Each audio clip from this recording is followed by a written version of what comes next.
여러분 안녕하세요. 오늘도 앞산인데요. 지나가다가 그 신갈나무 숲꽃이 이렇게 피어 있는 모습이 보여서 또 즉흥적으로 카메라를 켰습니다. 제가 저번에 신갈나무 스페셜을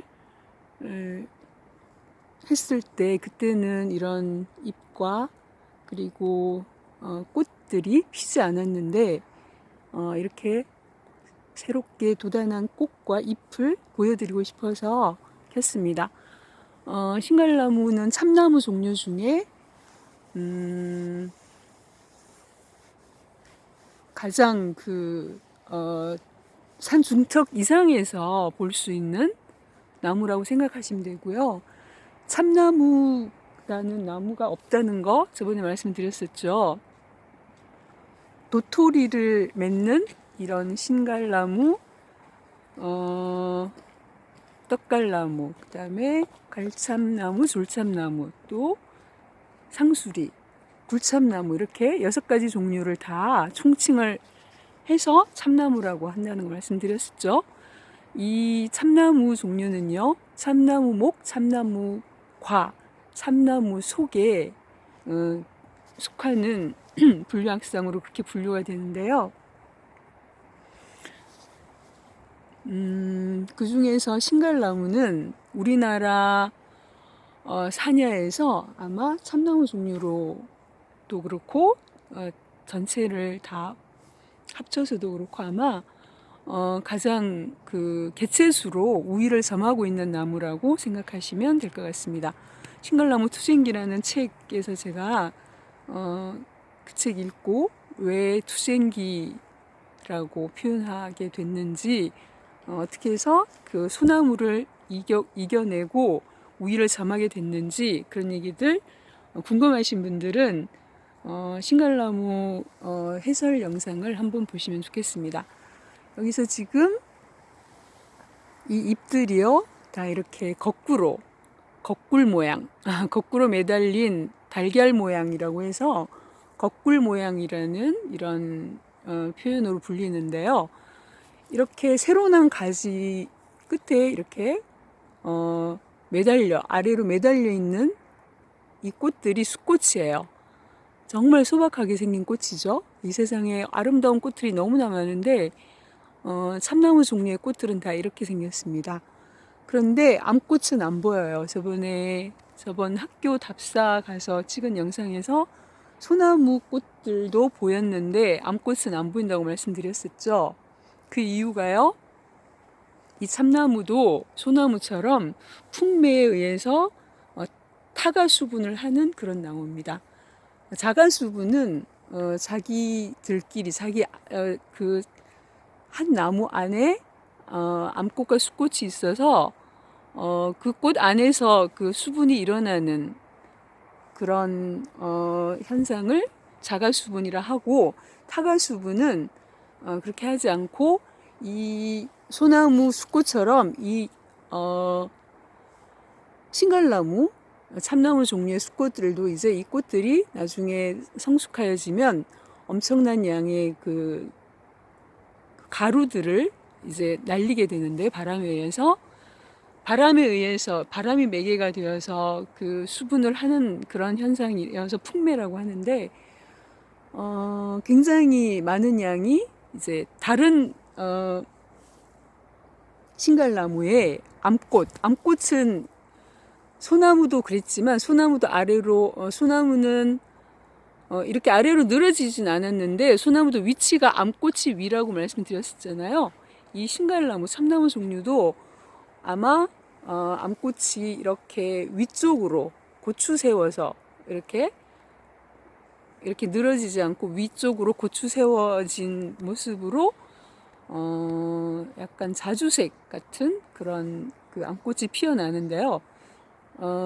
숫꽃이 먼저 피어난 이유가 소나무랑 같은 이유일 것 같아요.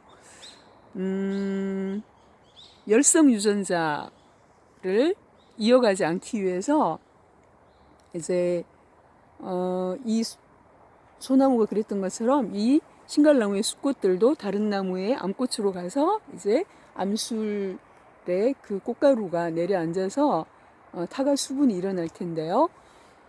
특히 이 신갈나무의 숫꽃 그 꽃가루에는 페놀 같은 그런 그 화학 성분이 화합물이 많이 포함되어 있다고 합니다. 그거는 어떤 역할을 하냐면요. 그 다른 식물들의 생성이나 다른 식물들이 그 개체수를 늘려가고 성장하고 하는 것들을 방해하는 그런 역할을 한다고 합니다.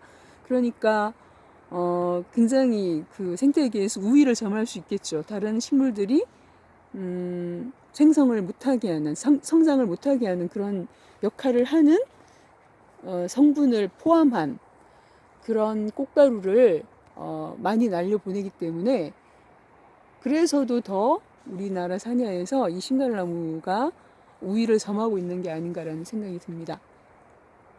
참나무는 왜 참이 붙었을까요?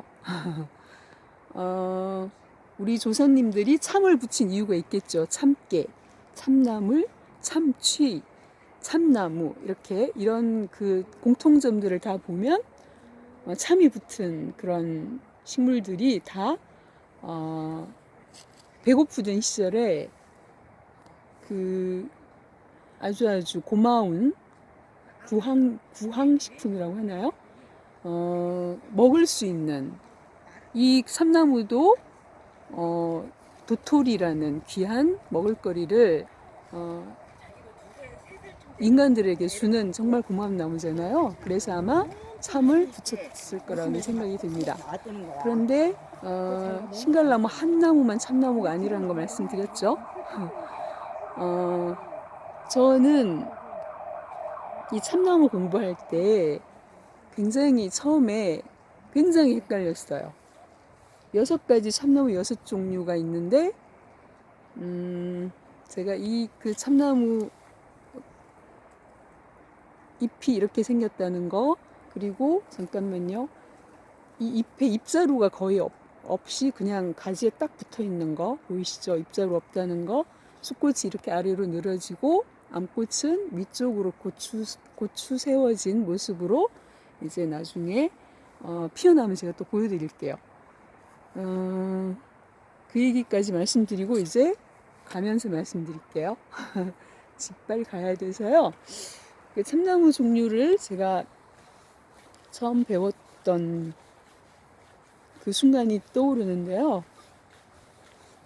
아무것도 모르겠더라고요. 너무 헷갈리고, 그리고 저는 그때만 해도 불과 몇 개월 전인데 그때만 해도 참나무라는 나무가 있는 줄 알았고요. 저렇게 6가지 종류를 통칭하는 그런 거라는 것도 몰랐습니다.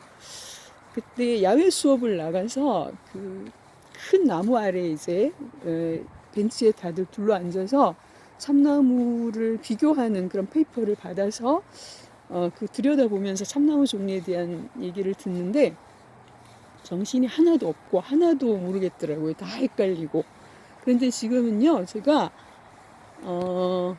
정리가 됐어요. 한번 정리해 볼까요? 간단하게. 6가지 종류를요, 저는 저번 영상에서 잠깐 말씀드렸는데 이렇게 외웁니다. 2개씩 그 공통점이 있는 종류들끼리 2개씩 묶어서 외우는데요. 신갈나무는 신떡 이렇게 외웁니다. 신갈나무, 떡갈나무가 어떻게 비슷하냐면요, 잎이 커요. 떡갈나무가 좀 더 크고요. 신갈나무는 옛날에 그 조상님들이 신발 밑창에 이렇게 밑창으로 깔아서 신어서 신갈이라는 그런 이름을 갖게 됐다는 말씀 드렸잖아요. 사이즈가 비슷한 것 같아요. 그 정도라고 생각하시면 되고요. 떡갈나무는 조금 더 큰 것 같아요. 그리고 어떻게 다르냐면 둘이 공통점은 아까 말씀드린 대로 잎자루가 없어요. 그런데 떡갈나무는 그 털이 많아요. 털이 잎 뒷면에 보면 털이 촘촘해서 두툼해 보여요. 그리고 떡갈나무는 밥이나 떡을 싸먹는 용도로 썼다고 하죠. 그 이유는, 그리고 이렇게 덮어두면은 그 잎에 그 방부제 역할을 하는 성분이 함유되어 있어서 음식이 상하지 않도록 방부제 역할을 했다는 그런 얘기도 전해지고 있습니다. 그래서 밥이나 떡을 싸먹었다고 해서 떡갈나무 이렇게 불려진다고 합니다. 그래서 신갈나무, 떡갈나무는 그렇게 둘이서 묶여졌고요. 그 다음에 상수리 굴참나무인데요. 상수리나무랑 굴참나무는 신갈나무, 떡갈나무만 잎자루가 없고 그 나무들은 잎자루가 있어요. 근데 상수리나무는 굴참나무랑 어떻게 다르냐면요. 상수리나무는 그 잎 뒷면이 이렇게 연두색이고요. 굴참나무는 좀 회백색에 가까운 그런 빛을 보여줍니다. 그리고 굴참나무 제가 전에도 한번 수피를 보여드렸는데 이렇게 엄지손가락으로 꾹꾹 누르면 쑥쑥 들어간다고 말씀드렸죠. 코르크층이 발달해서 이렇게 여기 있네요. 굴참나무 이렇게 누르면 쑥쑥 들어갑니다. 코르크층이 많이 발달을 했죠. 이렇게 스티로폼 소리가 나는 이런 나무가 굴참나무고요. 상수리나무는 수피가 조금 더 딱딱합니다. 그렇게 둘이서 묶었고요. 그 다음에 졸참나무, 갈참나무인데요. 졸참나무, 갈참나무는 졸참나무는요, 우리 쫄병 이럴 때 쓰는 그 졸자예요. 참나무 종류 중에서 제일 작아요. 잎이. 그리고 갈참나무가 조금 더 잎이 크죠. 졸참나무보다는. 잎이 약간 갸름하게 생겼어요. 그래서 그런 공통점으로 졸참, 갈참나무는 묶었습니다. 이렇게 그냥 기본적인